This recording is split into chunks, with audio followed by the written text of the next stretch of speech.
আসসালামু আলাইকুম প্রিয় দর্শক, হেমন্তের এই পরন্ত বিকেলে সবাইকে সাদর আমন্ত্রণ জানাচ্ছি বাংলা ভিউ লাইফে। দর্শক, এই মুহূর্তে আপনাদের সাথে সংযুক্ত হয়েছে আমি হাসান মোহাম্মদ শামীম, ক্যামেরায় আছেন মোজাম্মেল হক।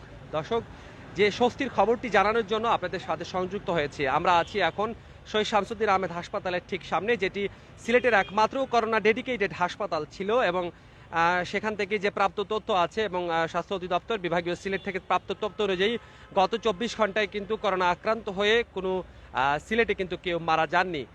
গতকাল রোববার একজন মারা গিয়েছিলেন, এর আগে ঠিক 3 দিন সিলেটে কোনো মানুষ মারা যাননি, যেটা ছিল আমাদের জন্য খুবই একটা স্বস্তির খবর।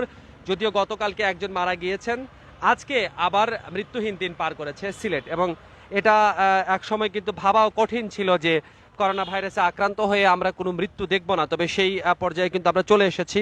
দীর্ঘদিন পর সিলেটে মৃত্যুহীন দিন পার করছি আমরা, এবং যেটা স্বস্তির খবর, যেটা আমাদের জন্য অবশ্যই ভালো লাগার খবর। যদিও গত 24 ঘন্টাতে কয়েকজন আক্রান্ত হয়েছেন, সর্বশেষ 24 ঘন্টাতে দর্শক যেটি হয়েছে, নতুন করে রোগী শনাক্ত হয়েছেন 12 জন। সিলেটে করোনা ভাইরাসে আবারও মৃত্যুহীন দিন পার করেছে সিলেট। সর্বশেষ 24 ঘন্টায় এই বিভাগে করোনা আক্রান্ত কেউ মারা যাননি, তবে নতুন রোগী শনাক্ত হয়েছেন 12 জন। এই তথ্য আমরা জেনেছি স্বাস্থ্য অধিদপ্তর সিলেট বিভাগীয় কার্যালয় থেকে। এবং তারা জানিয়েছেন যে রোববার সকাল 8টা থেকে আজ সোমবার সকাল 8টা পর্যন্ত সিলেটে কোনো করোনা আক্রান্ত ব্যক্তি মারা যাননি। মৃতের সংখ্যা তাই 1169 জনই আছে। এর মধ্যে ওসমানীতে 118 জন সহ সিলেট জেলায় মৃতের সংখ্যা 976 জন। মৃতদের মধ্যে সুনামগঞ্জের আছেন 73 জন, মৌলভীবাজারে 72 জন এবং হবিগঞ্জে 48 জন রয়েছেন। টানা 3 দিন মৃত্যুহীন থাকার পর গতকাল রোববার সকাল পর্যন্ত একজন মারা গিয়েছিলেন, এবং এখন আবার মৃত্যুহীন দিন শুরু হয়েছে সিলেটের জন্য। এদিকে সর্বশেষ 24 ঘন্টায় সিলেট বিভাগে 12 জন করোনা আক্রান্ত রোগী শনাক্ত হয়েছেন। এর মধ্যে সিলেট জেলার আছেন 9 জন, মৌলভীবাজারে 1 জন এবং হবিগঞ্জের 2 জন রয়েছেন। সুনামগঞ্জের কোনো রোগী মেলেনি। 806 জনের নমুনা পরীক্ষা করে তাদেরকে শনাক্ত করা হয়, এবং অনেক দিন ধরেই কিন্তু বাংলাদেশে শনাক্তের হার 2% নিচে নেমে এসেছে।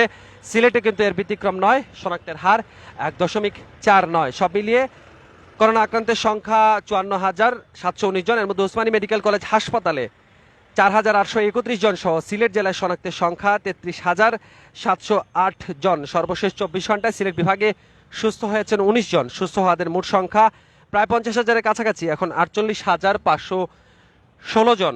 বর্তমানে 30 জন করোনা রোগী সিলেটের বিভিন্ন হাসপাতালে ভর্তি আছেন। করোনা পরিস্থিতির যে উন্নতি হয়েছে, সেই উন্নতি আসলে যেটা হয়েছে যে করোনার টিকা কিন্তু মানুষজন এখন নিচ্ছেন, এবং করোনার টিকা নেওয়ার ফলে কিন্তু মানুষের মধ্যে রোগ প্রতিরোধ ক্ষমতা বাড়ছে, এবং অনেক মানুষই কিন্তু এখন সচেতন। প্রচণ্ড গরমের মধ্যেও মানুষজন কিন্তু মাস্ক পরে ঘোরাফেরা করছেন। এই পরন্ত বিকেলে কিন্তু এরপরেও কিন্তু গরমের একটা উপদ্রব আছে, তারপরেও প্রচুর সংখ্যক মানুষজন মাস্ক পরিধান করছেন। আমরা এরকম একজনের সাথে কথা বলার চেষ্টা করব।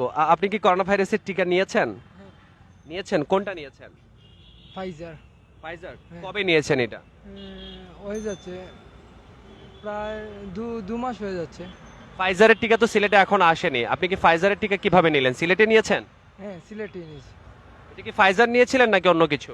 আচ্ছা, আমি দেখে বলতেছি। আচ্ছা, যেটা আমি জানি যে ফাইজার এখনো দেওয়া হয়নি, হয়তো সিনোফার্মা বা মডার্নার কোনো একটা টিকা। মডার্না দিয়েছেন। তো কেমন বোধ হচ্ছে টিকা দেওয়ার পরে? আসলে শারীরিক সুস্থতার ব্যাপারটা ঠিক কিরকম মনে হচ্ছে আপনার কাছে? ভাই, এখন তো বর্তমানে চলাফেরার ক্ষেত্রে তো একটু নাইলে আমরা বুঝতে পারতেছি যে না, আমরা একটু সেফ আছি এইটাই। আর 2 ডোজ টিকাই কি নিয়ে ফেলেছেন? হ্যাঁ, 2 ডোজ নিয়ে ফেলেছি। নেওয়ার পরে কোনো শারীরিক সমস্যা হয়েছে? না, কোনো স্বাভাবিক সমস্যা হয়নি। সুস্থ আছেন? হ্যাঁ, সুস্থ আছি। ধন্যবাদ আপনাকে। দর্শক, যেমনটা শুনছিলেন, আসলে টিকা নেওয়ার পরে মানুষের মধ্যে অনেকেই সুস্থ অসুস্থের ব্যাপার আছে, কিন্তু আমরা একজনের সাথে কথা বলছিলাম, তিনি 2 ডোজ টিকা নিয়েছেন এবং টিকা নেওয়ার ফলে নিজেদের মধ্যে যে শারীরিক সক্ষমতা গড়ে উঠেছে, সে কারণেই মূলত বলা চলে যে সিলেটে আস্তে আস্তে করোনার যে ব্যাপারটি আছে, আস্তে আস্তে কিন্তু করোনা নিয়ন্ত্রণে আসছে। আমরা সিলেট ওসমানী মেডিকেল, আমরা যে জায়গাটিতে আছি সেটি হচ্ছে সিলেট শহীদ শামসুদ্দিন আহমেদ হাসপাতাল, এবং এখানে একটা গুরুত্বপূর্ণ বিষয়, এই যে রাস্তাটি আছে, এই রাস্তাটি কিন্তু ডাবল লেন বিশিষ্ট রাস্তা, এবং এই এই দুঃখিত দর্শক, এটি ডাবল লেন রাস্তা, এবং এই রাস্তাটিতে কিন্তু প্রায় এক পাশে জ্যাম লেগে থাকতো। ট্রাফিক থাকতো প্রচুর এবং এই কারণে কিন্তু যানজটের মোকাবেলা করতে হতো মানুষজনকে। কিন্তু এখন আমরা যে জিনিসটা দেখতে পাচ্ছি এই জায়গাটিতে, এখানে কিন্তু একটা সুন্দর প্রক্রিয়া তৈরি করা হয়েছে। যারা আম্বরখানা মাজার রোডের দিকে যাবেন তাদের জন্য আলাদা করে লেন চালু করা হয়েছে। অর্থাৎ কেউ যদি বাম দিকে যেতে চান, এবং যেটা আসলে সারা বিশ্বব্যাপী একটা প্রচলিত নিয়ম, যারা বাম দিকে যেতে চান তারা বামে থাকবেন, যারা স্পিডে চলতে চান তারা ডানে থাকবেন, এবং যারা সোজা যেতে চান তারা মাঝখানে থাকবেন। এবং এই পলিসিটাই কিন্তু এখানে অ্যাপ্লাই করা হয়েছে এবং লিখে রাখা হয়েছে যে মাজার গেট আম্বরখানায় বাম লেনে চলুন এবং আম্বরখানা মাজার গেট বামে, সেটাও কিন্তু বলে দেওয়া হয়েছে। অর্থাৎ এই বামের যে রাস্তাটি আছে এই রাস্তা ধরে যারা বাম দিকে যাবেন তারা কিন্তু বের হয়ে যেতে পারবেন এবং আগেকার মতো সবাইকে জ্যাম পোহাতে হবে না। সেটা আসলেই এ ধরনের একটা ফলপ্রসূ আইডিয়া নেওয়া, এটা কিন্তু খুবই প্রশংসার দাবিদার। দর্শক, আমরা এভাবে আপনাদের সাথে আবারও সংযুক্ত হব, জানানোর চেষ্টা করব সিলেটের সর্বশেষ অবস্থা। সে পর্যন্ত সবাই ভালো থাকুন, সুস্থ থাকুন, বাংলাদেশের সাথে থাকুন। খোদা হাফেজ।